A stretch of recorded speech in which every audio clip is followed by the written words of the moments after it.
Aujourd'hui, on se jette à l'eau pour enquêter sur un nageur dont les performances ont fait un buzz incroyable. Il a 28 ans, il est suisse. Bonjour Noam Yaron. Bonjour, merci de m'accueillir. Notre invité, Noam Yaron. Noam Yaron. Noam Yaron. Et ça fait plusieurs semaines que je te veux absolument dans l'émission, donc je suis ravi que tu sois là.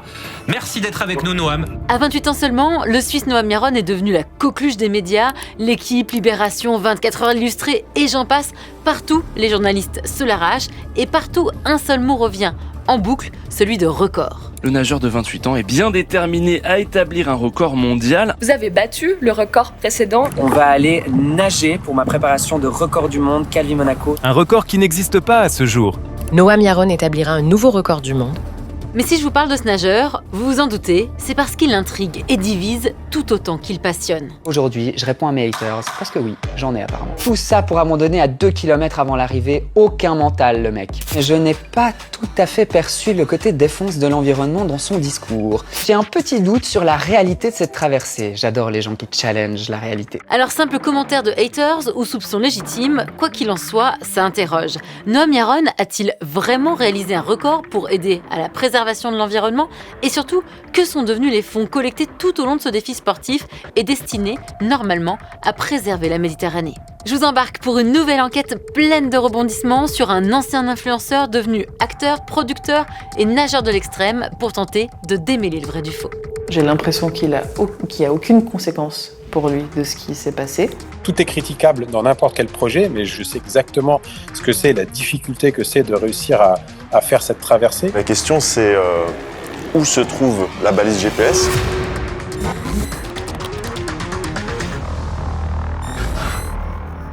Pour bien comprendre cette histoire, il faut d'abord rembobiner un tout petit peu, parce que Noam Yaron n'a pas commencé comme nageur d'ultra-endurance, mais comme youtubeur avec sa chaîne Chico Nono, et ce détail, vous le verrez, a toute son importance. Tu peux toucher, tu peux tout.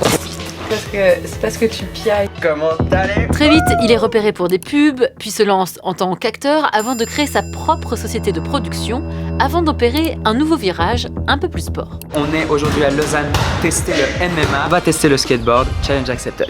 Challenge accepted. Au fil des années, les vidéos évoluent, le style aussi, mais avec une constante, le placement de produits. Et ça aussi, ça aura une importance pour la suite. À l'arrivée, il faut faire en sorte que les médias qui nous interviewent ne cachent pas le logo avec le micro. Cachent pas le logo.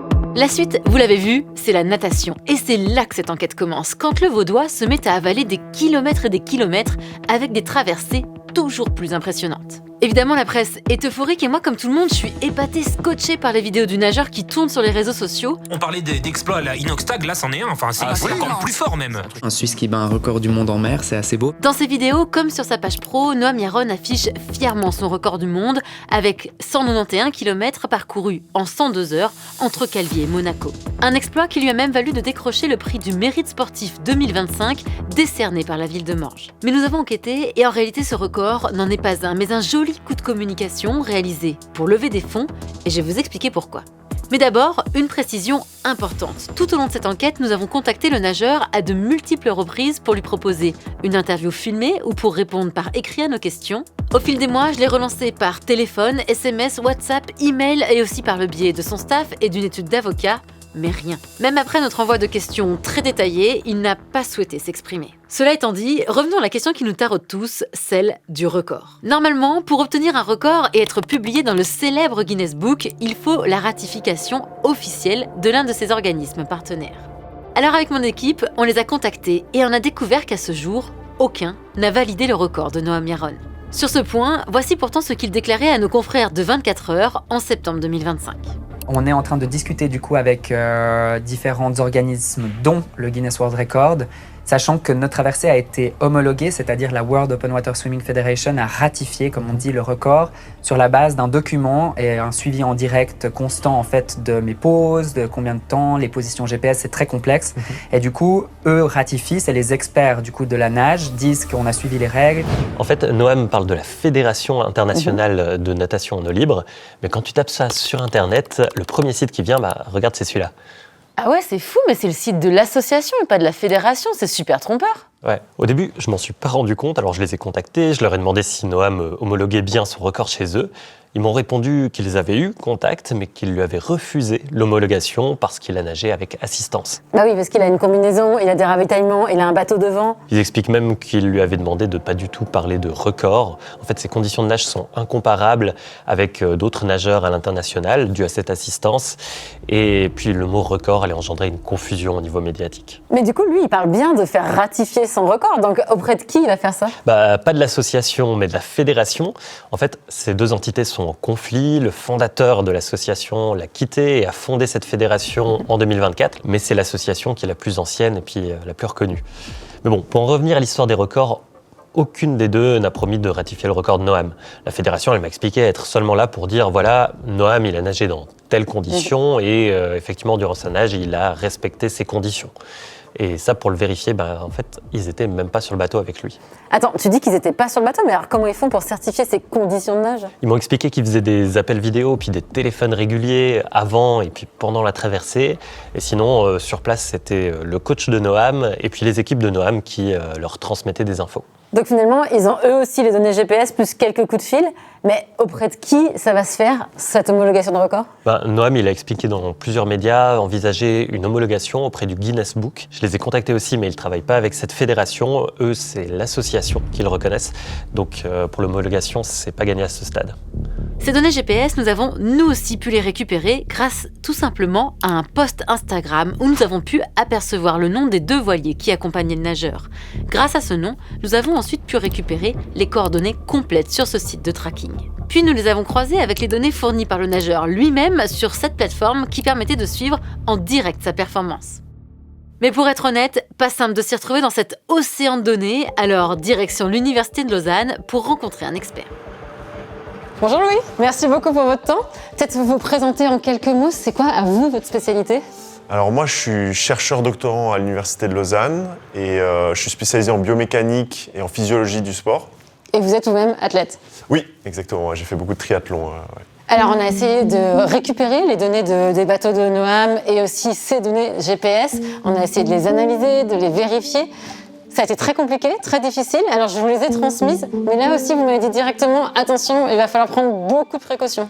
Exactement en fait, parce que s'il n'avait pas de montre sur lui, je ne vois pas comment ils ont pu avoir des datas qui sont directement sur le nageur. Donc ça veut dire qu'elles viennent du bateau. Donc la question c'est où se trouve la balise GPS, quelle est la balise GPS, donc rien que par rapport à ça, moi je ne peux pas émettre d'hypothèse. Ces données, elles nous permettent de savoir la distance plus ou moins qui a été faite, et de éventuellement voir des séquences un peu problématiques, ce qui n'a pas été le cas, mais elles ne nous permettent pas déjà de certifier qu'il était dans l'eau ou pas, ou qu'il y a eu une aide, parce que c'est juste une balise GPS. Parce qu'on pourrait tout imaginer, une montre tractée par un bateau et puis quelqu'un qui dort à côté ? Voilà, ça on ne peut pas le savoir exactement. Il faudrait, pour moi il faut une preuve visuelle, ou il faut quelque chose, en tout cas si je devais, moi certifier, je ne pourrais pas certifier une distance parcourue par quelqu'un, je pourrais certifier que la balise a fait cette distance-là, avec telle vitesse et avec telle variation de vitesse. Par contre je ne peux pas certifier que quelqu'un ait fait ça lui-même. Si nous on a du mal pour certifier, pour analyser ces datas, comment est-ce qu'un organisme de ratification, d'homologation d'un record peut se baser uniquement là-dessus ? En tout cas, s'ils ont les mêmes datas que vous m'avez données, j'ai du mal à comprendre comment ils peuvent certifier à 100% un record, tout comme on ne peut pas certifier qu'il y a eu tricherie, ou etc. Dans les deux cas, en fait, c'est ça qu'il faut souligner par rapport aux datas qu'on a. Contacté, voici ce que nous a répondu la fédération. Pour être clair, nous ne validons pas un record spécifique. Si Noam avait terminé sa nage jusqu'à Monaco, nous aurions pu la classer comme une traversée par étape assistée. Mais d'après ce que j'ai compris, Noam souhaite vraiment obtenir un record du monde reconnu par le Guinness. Mais des traversées plus longues que sa traversée de la Corse à Monaco ont déjà été réalisées par d'autres personnes dans le monde. Si Noam n'avait pas fait de micro-sieste sur un lit flottant, sa traversée pourrait être définie comme une traversée marathon assistée. Cependant, j'ai vu que le Guinness World Records pouvait faire preuve d'une grande créativité dans la classification des traversées afin que le nageur puisse obtenir un record du monde. Pour espérer obtenir un record, on l'a vu, il faut être créatif. Et dans son cas, par exemple, rester le plus longtemps possible dans l'eau, quelle que soit la distance parcourue ou quelle que soit la vitesse, L'important, c'est la durée. Et c'est là que les données GPS obtenues prennent tout un autre sens. Le 14 août 2025, Noam Yaron a déjà parcouru 150 km en 72 heures. Il déclare alors « Je me dépêche, on m'attend à l'arrivée ». Mais quelques heures plus tard, sa balise GPS ralentit fortement et tout à coup, son heure d'arrivée estimée se met à grimper en flèche. Update pour l'heure d'arrivée. Vendredi 4h ou 5h du matin. Noam fait une sieste. Arrivée estimée demain matin. Restez connectés. On y est presque. Heure d'arrivée estimée 8 ou 9 heures. Je suis allé au bout de mes forces pour la nature. Finalement, le nageur ne franchira pas la ligne d'arrivée. Il est évacué et transporté à l'hôpital après plus de 102 heures passées dans l'eau. Dans les mois qui suivent, il continue pourtant à parler de records, mais les mots et les catégories évoluent, comme dans cette interview accordée au Suisse Brian Oumana. Le projet s'appelait la plus longue nage au monde pour la nature et pas la plus longue traversée. Personne n'a jamais fait 191 km dans ces conditions. Et personne n'a encore moins passé 102 heures et 24 minutes dans l'eau. Puis c'est là où tu te rends compte que pour moi, le record, c'était la distance, c'était le truc. Et en fait, c'est le temps. C'est incroyable ce qu'on a fait. Incroyable, oui. La performance reste quoi qu'il en soit impressionnante, mais il faut le répéter, ce n'est pas un record. Sur ce point, le Guinness Book est formel. Pourtant, ce n'est pas la première fois que le nageur parle de record sans même avoir de validation officielle. Déjà en 2021, lors de sa traversée du Léman, le journal Le Temps avait été le premier à émettre des doutes sur son prétendu record. Une performance respectable qui n'est toutefois pas, contrairement à ses dires, un record du monde. Là encore, l'organisme officiel a refusé de valider son record car ses conditions de nage n'étaient pas conformes et sur Instagram, des vidéos prouvant son tractage ont semé le doute. Noam est tracté maintenant par le grand bateau, donc pour lui, pour l'instant, il est en train de voler, surfer ses vagues. Joint par téléphone, Noam Yaron affirme avoir au contraire résisté à cette facilité et avoir eu les ressources nécessaires pour faire face à la tourmente. Pour rappel, Noam Yaron n'a souhaité faire aucun commentaire et décliner toutes nos propositions d'interview. Alors pour mieux comprendre sa façon de penser, nous avons contacté l'un de ses amis proches, Rémi Camus. Lui aussi devait faire partie de l'aventure et lui aussi est nageur et éco-aventurier. Ce dernier connaît parfaitement les difficultés qu'a pu rencontrer Noam Yaron car lui aussi a réalisé cette traversée Calvi-Monaco à la nage en 2023. Noam, on s'est rencontrés presque un an avant sa première tentative et je lui ai transmis tout ce que je savais sur cette traversée entre Calvi et Monaco. Puis je lui ai surtout parlé de mon ressenti, ce que j'ai vécu pendant cette traversée. Lui dire, attention, c'est pas du tout la même chose de faire 24 heures, 30 heures de nage dans un lac que de faire 50, 100 heures, peu importe, dans les mers et les océans. On a un taux de salinité qui est très, très élevé, très important. Et on n'a pas une peau qui est adaptée pour s'amuser à rester dans une eau comme ça. Il le savait que ça allait être dur, que ça allait être contraignant. Mais selon nos informations, son record n'a pas été validé. Il y a toujours des doutes, des critiques qui subsistent. Tout est critiquable dans n'importe quel projet, mais je propose à n'importe qui de se mettre en slip de bain ou en combinaison et de sauter dans l'eau à Calvi et d'essayer de faire la traversée. Vraiment. Et moi, je sais ce que c'est, vu que je l'ai faite. J'ai fait la traversée en tirant une plateforme de 200 kg. Donc, je sais exactement ce que c'est, la difficulté que c'est de réussir à faire cette traversée. Le fait qu'il se soit arrêté si proche du but, à seulement 2 km de l'arrivée, comment est-ce que vous l'avez perçu ?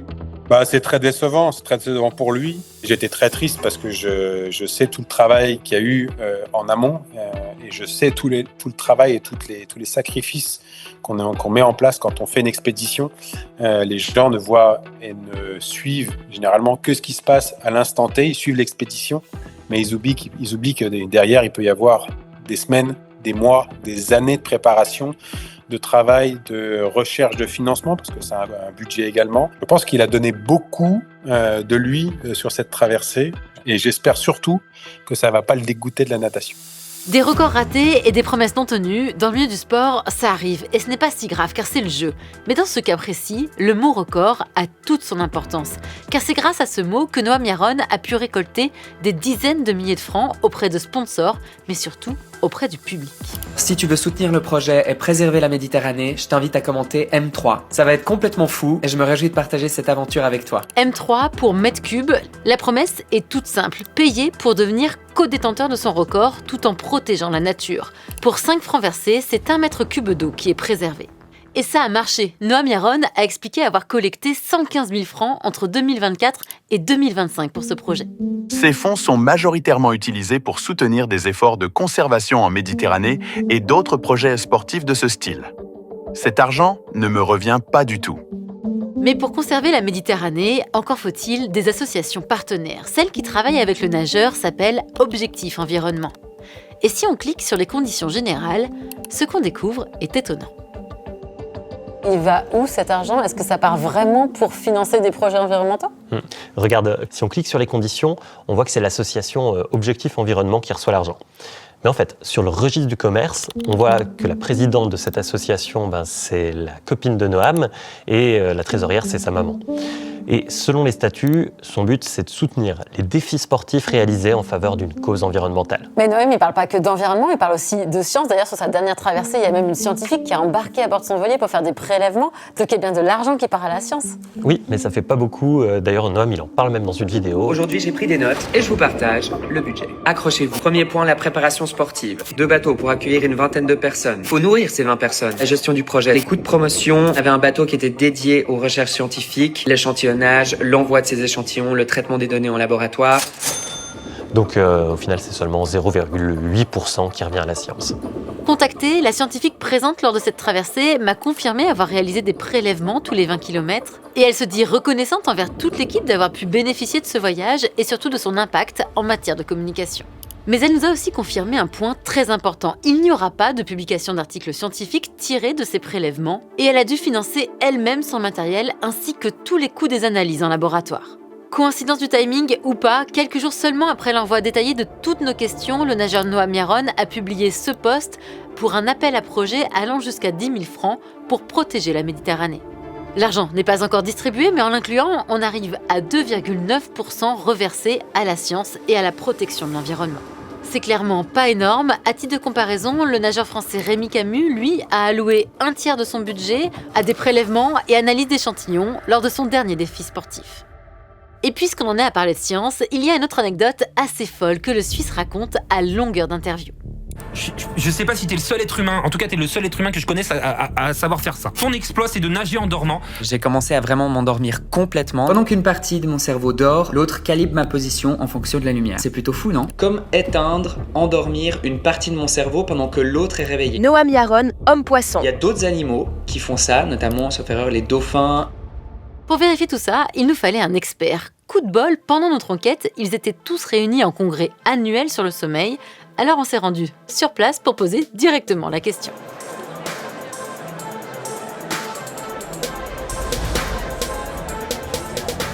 Est-ce que c'est possible de dormir avec une seule partie de son cerveau? Joker. Je ne sais pas, ça me semble étonnant. Il n'y a pas d'études qui me viennent en tête pour dire que c'est possible en tout cas. Il y a un domaine où on peut essayer de faire ça, c'est l'hypnose. Mais on éteint des parties qui ne sont pas la moitié du cerveau comme le dauphin. Ça n'a rien à voir. Est-ce que pour l'humain, c'est possible de dormir avec une seule partie de son cerveau? Alors ça, c'est plus compliqué, même s'il y a probablement toujours une différence d'activité entre un hémisphère et un autre. Bon, à ce stade, c'est plutôt partagé, je suis pas vraiment avancée, mais ça tombe bien parce que j'ai pris rendez-vous avec le spécialiste de la question, Bertrand de la Giclée. On va le rencontrer. Alors vous, scientifiquement, qu'est-ce que vous en pensez? Est-ce que c'est possible? Est-ce que ça a déjà été vérifié chez l'humain? Alors scientifiquement, chez l'humain, on n'a jamais pu apporter de telles preuves qu'un cerveau pouvait dormir pendant que l'autre hémisphère restait réveillé. Ça a été vu simplement sur une espèce assez rare de dauphin, qui s'appelle le dauphin indu aveugle, et qui est dans un environnement très hostile, avec beaucoup de plantes aquatiques qui rend la luminosité absente, et avec aussi des roches très tranchantes. Et du coup, pour ne pas se blesser, eh bien, ce dauphin dort sur un hémisphère pendant que l'autre reste réveillé et fait attention à l'environnement. Justement, lui, il dit qu'il nage comme un dauphin, mais ça relève plutôt du récit? Alors ça, c'est un rêve. Je me souviens d'un grand navigateur, Laurent Bourgnon, qui est d'ailleurs franco-suisse, et que j'avais coaché pour le sommeil pour les routes du Rhum, et il m'avait dit « Fais-moi dormir comme un dauphin ». Bon, alors ça, on n'y est jamais arrivé. Au fond, qu'est-ce qu'il expérimente? Qu'est-ce qu'il est en train de vivre pendant qu'il nage? Alors, il peut y avoir des micro-siestes, effectivement. On voit ça aussi dans les ultra-trailers qui font des courses qui durent 24-36 heures. Et dans ces cas-là, c'est pas une partie du cerveau qui dort. Comment ça marche? C'est tout le cerveau qui dort avec une activité physique qui est maintenue quand même. Et je pense que c'est ce qui doit se passer pour ce nageur qui doit de temps en temps, à force d'être profonde de sommeil, faire quelques micro-siestes. Peut-être passer en sommeil lent profond, mais en fait, tout le cerveau est impacté parce qu'on n'arrive pas à séparer le cerveau. Donc, si je comprends bien pour Noam Yaron, dire qu'il dort en nageant, ça c'est un rêve, mais dans la réalité, ce n'est pas prouvé. Ça n'a pas été prouvé scientifiquement. Et effectivement, il faudrait lui mettre des électrodes pour voir quelles sont les différentes activités du cerveau pendant qu'il prétend dormir. Et donc là, on en aurait le cœur net. Évidemment, exagérer un peu et enjoliver ces récits, cela peut arriver. Mais si je vous en parle, c'est qu'ici, cela a un impact financier direct. Et pour le chapitre qui va suivre, c'est de l'argent public dont il est question, car chaque année, Noam Yaron se mobilise pour ramasser des mégots et ainsi préserver les eaux du lac Léman et de la Méditerranée. Et croyez-moi, ça vaut le détour. Le mégot est relativement facile à collecter. On a trouvé un peu une technique facile sans avoir besoin de les compter, donc de remplir des bouteilles en PET d'un demi-litre. Et ça permet du coup aux gens de le faire en famille, entre amis, après le travail ou même les week-ends, et de pouvoir avoir un impact positif sur les eaux suisses. Grâce à la loi sur la transparence, nous avons obtenu des dizaines de documents exclusifs et découvert que Noam Yaron a demandé en 2025 70 000 francs de subventions publiques à l'Office fédéral de l'environnement pour financer son challenge. Cette somme ne lui a pas été entièrement accordée, mais il a reçu en 4 ans 40 000 francs versés là encore à l'association Objectif Environnement. Et dans sa demande écrite, Noam Yaron parle là encore de battre un nouveau record, celui de récolter plus d'1 million de mégots de cigarettes en l'espace de 10 jours. Le contrat que nous nous sommes procuré est très intéressant. Il stipule que l'argent ne sera versé que sur la présentation d'un rapport et d'un décompte final détaillé, et si, et seulement si, le nageur collecte bien au minimum 1 million de mégots. Alors on l'a pris au mot et on s'est rendu sur place pour regarder comment s'organise concrètement ce décompte. Petite précision, ce tournage a eu lieu bien avant qu'on envoie toutes nos questions détaillées au nageur. Il avait alors accepté sans aucune difficulté notre caméra. Bonjour, ça va? Bonjour, ça va? Mais bien, et toi? Félicitations de vive voix. Franchement, je crois que t'es un survivant. Ouais, on peut le dire, je crois. Chaque mégot que vous collectez, c'est un mégot de moins qui pourrait finir dans l'eau. Donc essayez d'optimiser un maximum la couverture géographique, puis on se voit dans 1 heure, quoi. Merci beaucoup pour tout ce que tu fais. Regardez le nombre de mégots qu'il y a par terre, c'est juste la folie. Et les gens se rendent pas compte qu'en fait ce petit truc, c'est du plastique, ça finit dans le lac, dans les rivières, dans la mer, dans l'océan. Ça pollue jusqu'à 1000 litres d'eau, il y a 5000 substances chimiques dont 150 sont hautement toxiques pour la nature. Et en fait, c'est juste affolant, il y a 4,5 trillions de mégots qui finissent dans la nature chaque année par terre. C'est clair qu'on est super content avec l'équipe d'avoir réussi à mener ce projet, d'avoir sensibilisé tout ce monde, plusieurs dizaines de millions de personnes, c'est pas rien. Oula, ça fait beaucoup de chiffres à vérifier, alors je vous propose d'appeler la communauté d'enquêteurs en ligne de Vraiment pour y voir plus clair. Salut à tous. Bonjour. Bonjour. Hello. Bonjour. Alors lui, il affirme que ces posts ont eu un énorme impact parce qu'ils ont touché plus de 60 millions de personnes. Est-ce que ça, c'est cohérent par rapport à sa communauté? Est-ce que quelqu'un a pu vérifier? Moi, personnellement, je les ai pas trouvés, ces millions. T'as additionné quoi exactement? Son compte YouTube, LinkedIn, Insta, TikTok, c'est ça? Oui, donc il est à 478 000 followers sur Insta à l'époque, parce qu'il y a peut-être 2-3 semaines que j'ai fait ça. 18 000 sur LinkedIn, TikTok 97 000, YouTube c'était 24 000.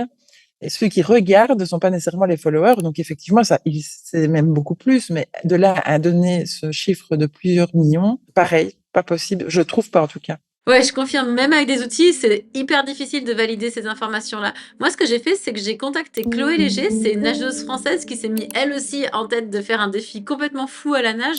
Et j'ai vu dans ses posts qu'elle mettait elle aussi en avant l'environnement avec des kits pédagogiques à destination des enfants. Du coup, je lui ai demandé directement ce que elle pensait des propos de Noam Yaron quand il dit qu'il a pu toucher 60 millions de personnes et qu'il a un tel impact. Attendez, je vous partage sa réponse. En tout cas, nous, pour les enfants, on sait que juste dire qu'il y a 90 000 enfants qui sont inscrits, on ne peut pas savoir s'ils ont fait le contenu, s'ils l'ont fait jusqu'au bout. Donc, est-ce qu'ils ont réellement appris quelque chose, en fait? Nous, on demande après aux enseignants de nous renvoyer les copies des enfants, ce que les enfants ont fait. Comme ça, on peut aussi savoir exactement combien d'enfants l'ont réellement fait. On a aussi quelques classes qui font un test avant et un test après. Le même test, comme ça, on a aussi des chiffres sur les compétences acquises par les enfants. Du coup, pas du tout la même démarche. Et je lui ai aussi demandé ce qu'elle pensait de la communication de Noam Yaron pour savoir si elle pensait que c'était une communication light ou pas en termes d'environnement. Écoutez. Il y a la partie avoir un impact à travers l'aventure et après, il y a une partie être au mieux possible dans son aventure. Et je trouve que c'est hyper important que ce soit Noam ou que ce soit des influenceurs, des gens qui ont beaucoup de visibilité, de faire attention à ça quand ils parlent, par exemple, des produits, des crèmes solaires, des crèmes qu'ils utilisent et tout ça. Même nous, et on sait qu'on a une des meilleures crèmes solaires qui existent, on dit la crème solaire, de base, c'est toxique. Enfin, le meilleur truc, c'est de ne pas en mettre et c'est d'abord de se couvrir. Après, ce qu'il faut en mettre, voici la meilleure possible. Bon, ça a le mérite d'être clair au moins. Moi, ce que j'ai surtout retenu de cet entretien, c'est qu'elle m'a dit que quand un sportif ne respectait pas ses promesses en termes d'environnement, ça avait une répercussion en fait sur tous les autres. Toutes les éco-aventures, en fait, nous, on le voit beaucoup. Même quand on a approché des partenaires ou des fondations pour avoir du soutien financier, on nous a tout de suite fermé la porte parce que non mais en fait les éco-aventures c'est n'importe quoi, vous avez même pas d'impact derrière, votre kit pédasse, je suis sûre qu'il va jamais sortir. Donc quand on a eu ces retours-là, on réalise que oui, tout le monde qui est en train d'essayer de faire des éco-aventures, quel que soit le sport, quel que soit, ceux qui sont un peu les mauvais élèves, on va dire, ça a forcément un impact sur tout le reste qui essaye de faire un maximum de choses. Et toi, Philippe, tu as travaillé sur cette histoire de mégots, alors ça donne quoi en termes de chiffres ? Globalement, ces chiffres sont basés sur un consensus, on peut dire, dans la fourchette haute. Alors, ce qui est intéressant, c'est que l'essentiel de la littérature qu'on a sur ce sujet date des années 70 et 80. TF1 a fait une recherche pour essayer de trouver la source, par exemple, des 500 litres d'eau. Incapable de trouver. Personne ne sait d'où vient le nombre. Pourtant, c'est un chiffre qui est repris en boucle et qui tourne partout. Partout, tu le retrouves en Suisse, en France, en Belgique, au Canada, enfin au Québec. C'est assez étonnant. De la même manière, ce qu'on appelle les substances hautement toxiques, je n'ai pas trouvé de définition. Pour ça, il faudrait savoir toxique pour qui. Attends, lui, il dit 50 000 substances chimiques, dont 150 hautement toxiques pour la nature. Donc voilà. On trouve 50, on trouve 100, on trouve 150. Il prend les fourchettes hautes, mais c'est correct. Ok, et pour le dernier chiffre, chaque année, 4 500 milliards de mégots sont jetés dans la nature, ça c'est correct ? Effectivement, l'OMS explique qu'il y a à peu près 4,5 trillions de mégots. Ah, c'est intéressant, donc l'OMS confirme ce chiffre de 4,5 milliards de mégots. L'OMS confirme, mais l'OMS indique chacun des 4 500 milliards de mégots de cigarettes qui finissent chaque année dans la nature peut polluer jusqu'à 100 litres d'eau. Bon alors, qu'est-ce qu'on doit en conclure ? Il donne des fourchettes globalement un peu hautes, mais plutôt correctes, non ? Alors, je dirais correct. C'est parfaitement défendable. On peut trouver des sources qui vont tout à fait dans ce sens, avec des variations, mais il est dans la norme de ce qu'on trouve dans la littérature. Ok, sur ce point, les chiffres sont plutôt bons, mais qu'en est-il de la collecte ? C'est là que les chiffres sont importants, car rappelez-vous, 40 000 francs de subventions publiques sont en jeu. C'est accompli ? Je crois. 1 heure, 75 centilitres. Ça fait à peu près 375 mégots. Moi, je dis pas mal. On va voir ce que les autres ont collecté. On monte les bouteilles ? Wouhou ! Donc, on va faire d'abord les pleines. Plus 1,5. Ça, c'est quoi ? 1 litre ? Ouais. 1,5, ça ? 4... 5... En 1 heure, 10 375 mégots, environ estimé. C'est pas mal. Arrêt sur image, c'est là qu'on entre en jeu pour une petite vérif. Moi aussi, j'ai fait l'exercice avec cette bouteille de 50 centilitres. Et bien en forçant au maximum, j'ai pu faire rentrer 150 mégots. Alors c'est parti pour la calculette. 12 bouteilles de 50 centilitres, 8 bouteilles d'1,5 litre, mais seulement une remplie à ras-bord, 8 bouteilles d'1 litre, 3 de 75 centilitres et une de 70 centilitres. Ce qui fait environ 5 572 mégots ramassés ce jour-là, soit presque moitié moins qu'annoncé par le nageur, qui a posté un nouveau record dans la foulée. Grâce à vous, on l'a fait. Malgré la pluie qui a failli tout faire capoter, mais vous n'avez rien lâché. Contacté, l'Office fédéral de l'environnement nous a confirmé qu'il n'y aurait plus de subventions publiques pour Noam Yaron et son challenge après 2025. Mais il peut compter sur le soutien des sponsors privés, même si sur ce point, il semble plutôt strict sur les entreprises qui peuvent ou non le soutenir dans ses combats environnementaux. Écoutez ça.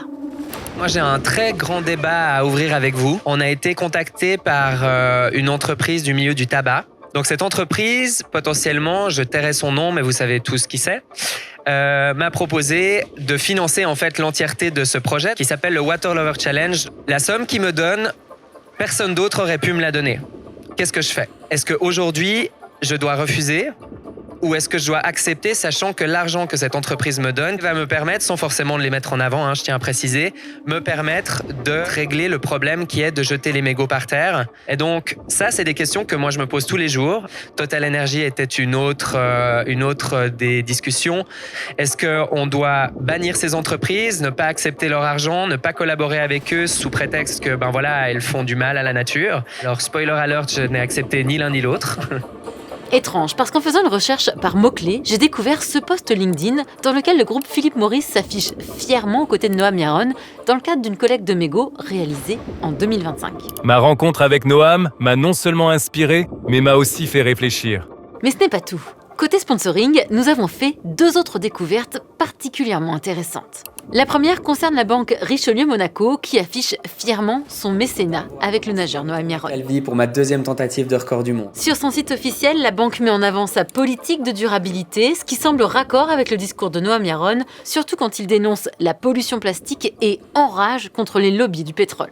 Vous n'allez pas croire ce que j'ai découvert. On a enfin une chance de mettre fin à la pollution plastique. Mais en coulisses, les lobbies du pétrole et du plastique font tout pour saboter ce traité. Leur plan, tripler la production mondiale de plastique d'ici 2050. Ça n'a aucun sens. Mais toi et moi, on va pas les laisser faire. Mais pas de chance. En téléchargeant les rapports annuels de la banque, accessibles en ligne à tous sur son site, j'ai découvert qu'elle investit dans du combustible fossile et le pétrole, et que 6,9% de ces investissements ont une incidence négative sur des zones sensibles sur le plan de la diversité. On est loin, très loin d'un sponsor vert. Mais attendez, parce que j'ai gardé le meilleur pour la fin. Ma seconde découverte concerne un sponsor encore plus important.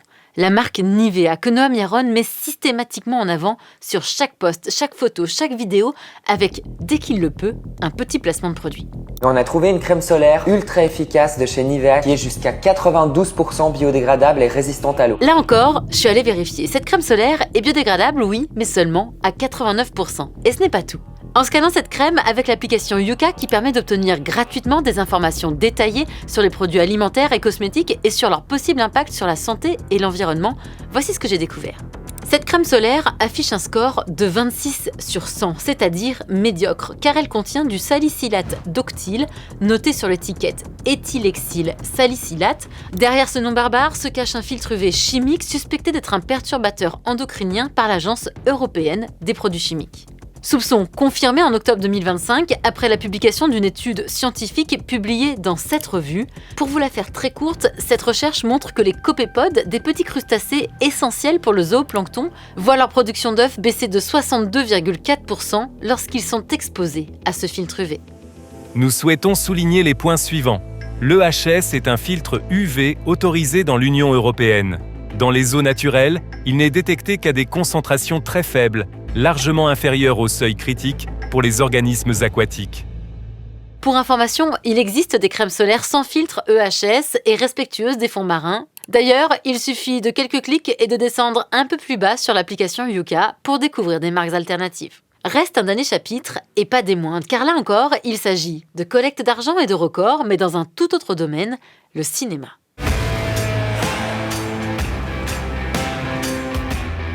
En 2019, Noam Yaron lance une campagne de financement participatif pour la production de sa propre série qu'il ambitionnait de diffuser sur Netflix.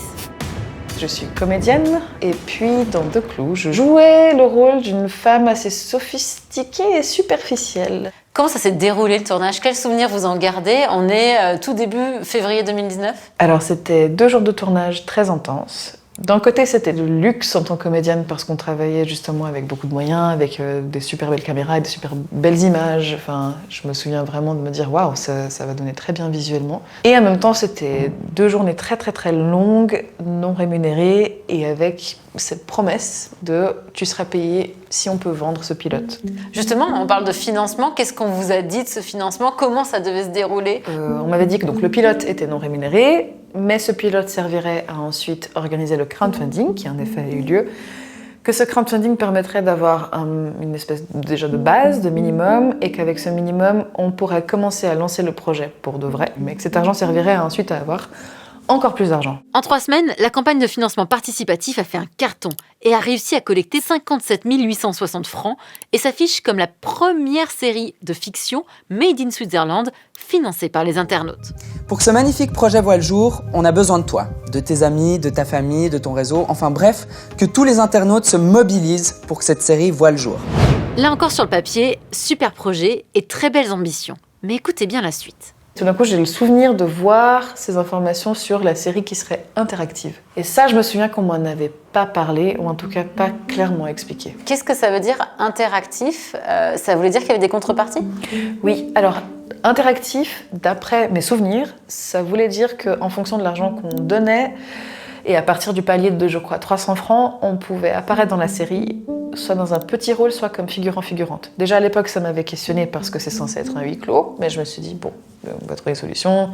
C'est des personnes peut-être dans le train, voilà. Noam Yaron a mentionné plusieurs gros diffuseurs, dont Netflix. C'est quelque chose aussi qui vous avait fait miroiter? C'était un mot qui était prononcé, Netflix. Je me souviens qu'à l'époque, il me semble qu'il avait demandé aux followers et aux fans de The Clue de bombarder, entre guillemets, la page Instagram de Netflix France avec des commentaires sur The Clue. Et donc je crois qu'il fallait commenter sous les posts Instagram de Netflix France un truc du genre « Est-ce que vous avez entendu parler de The Clue, c'est super ?» ou juste The Clue, ou juste des liens. C'est vrai qu'avec toute la couverture médiatique qu'il y a eu, le succès du crowdfunding, j'y ai cru. Je me suis dit, tiens, c'est une possibilité. Mais du jour au lendemain, on n'a plus eu de nouvelles, plus rien. Plus rien. Silence radio. À partir de quand est-ce que vous avez compris que cette série a été au point mort, voire même à l'arrêt complètement? Je me suis pas tout de suite inquiétée. Et puis, je ne sais plus comment je me suis retrouvée à devoir aller à la société de production. C'est là que cette personne m'a raconté qu'il y avait un procès et que le projet était gelé tant que ce procès n'était pas réglé. Quand vous avez compris que le projet était au point mort, voire même à l'arrêt complètement à cause d'un procès, qu'est-ce que vous avez ressenti? J'ai l'impression qu'il n'y a aucune conséquence pour lui de ce qui s'est passé, ce qui me met un peu en colère. Donc oui, d'un côté, ça m'énerve parce que je me dis, il a quand même mobilisé beaucoup de monde. Après, on était tous adultes et consentants. Je souhaite surtout que les personnes puissent être remboursées, vraiment. Ça, c'est ce qui me tient le plus à cœur et je crois que Noam l'a fait. Mais où en est ce procès? Dans les nombreuses interviews que Noam Yaron a accordées à la presse ces derniers temps, il n'en fait mention nulle part. Voici par exemple ce qu'il déclarait à nos confrères de 24 heures au sujet de cette série. J'ai jamais abandonné, comme je n'abandonne jamais mes projets. Aujourd'hui, il est en cours d'être remis sur pied. On est en train de discuter avec plusieurs potentiels, on va dire, diffuseurs qui pourraient produire et justement diffuser cette série. Donc on garde l'essence de cette série qui, je pense, va faire beaucoup de bruit quand elle sortira. Selon nos informations, cette sortie est pourtant largement compromise car Noam Yaron a été condamné par la justice vaudoise en janvier 2025 et ce de manière définitive. Mais pour le moment, son avocat refuse que le tribunal nous transmette une copie de ce jugement. Impossible donc de savoir concrètement comment l'argent a été utilisé et ce qu'il en reste. Et surtout, impossible de savoir si tous les contributeurs ont bel et bien été indemnisés. Voilà, on arrive au bout de cette enquête. Merci beaucoup de l'avoir suivi. Je vous rappelle notre adresse vraiment@rts.ch si vous avez des documents à transmettre, des pistes d'enquête ou tout simplement si vous voulez rejoindre notre communauté. Et comme d'habitude, je vous laisse les liens de tous les outils que nous avons utilisés sous cette vidéo et je vous dis à très vite pour de nouvelles enquêtes.